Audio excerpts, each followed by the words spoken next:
কৃষকদের কাছ থেকে গোমূত্র সংগ্রহের জন্য পরীক্ষামূলক একটি প্রকল্প চালু করেছে ভারতের উত্তরপ্রদেশের মুখ্যমন্ত্রী যোগী আদিত্যনাথের সরকার। উত্তরপ্রদেশের বুলন্দশহর জেলার 15টি গ্রামে শুরু হওয়া এই প্রকল্পের মাধ্যমে কৃষকদের আয় বাড়ানোর পাশাপাশি গ্রামীণ নারীদের জন্য অতিরিক্ত আয়ের সুযোগ তৈরির লক্ষ্য নেওয়া হয়েছে। প্রকল্পটি সিয়ানা তহসিলের নারসাইনা গ্রামের একটি কৃষক উৎপাদন সংগঠনের মাধ্যমে পরিচালিত হচ্ছে। বর্তমানে প্রতিদিন প্রায় 500 লিটার গোমূত্র সংগ্রহ করা হচ্ছে। প্রতি লিটার গোমূত্র 10 রুপি দরে কেনা হলেও ভবিষ্যতে দাম বাড়িয়ে 20 রুপি করার পরিকল্পনা রয়েছে। সংরক্ষণের জন্য সংশ্লিষ্ট গ্রামগুলোতে 200 লিটার ধারণ ক্ষমতার ট্যাঙ্কও স্থাপন করা হয়েছে। এই উদ্যোগে গ্রামীণ নারীদেরও যুক্ত করা হয়েছে।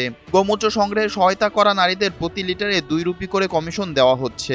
প্রায় 300 নারীর সহযোগিতায় প্রকল্পটি শুরু হয়েছে এবং তাদের সবাইকে প্রকল্পের শেয়ার হোল্ডার করা হয়েছে।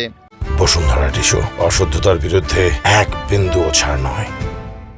সরকারের আশা এর মাধ্যমে গ্রামীণ নারীদের বাড়তি আয়ের সুযোগ তৈরি হবে।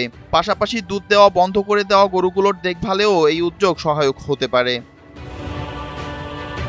সংগৃহীত গোমূত্র কৃষিকাজে কাঁচামাল হিসেবে ব্যবহারের পরিকল্পনা রয়েছে। এর মাধ্যমে রাসায়ন ভিত্তিক বিভিন্ন উপাদানের বিকল্প তৈরির সম্ভাবনাও দেখছে সরকার। পরীক্ষামূলক প্রকল্পটি সফল হলে এই বিষয়ে আনুষ্ঠানিক নীতিমালা তৈরি করে পুরো উত্তরপ্রদেশে তা বাস্তবায়নের পরিকল্পনা রয়েছে।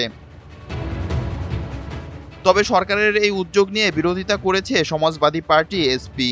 দলটির অভিযোগ, নির্বাচনের তহবিল সংগ্রহের উদ্দেশ্যে বিজেপি সরকার এই প্রকল্পের নামে কেলেঙ্কারি করছে।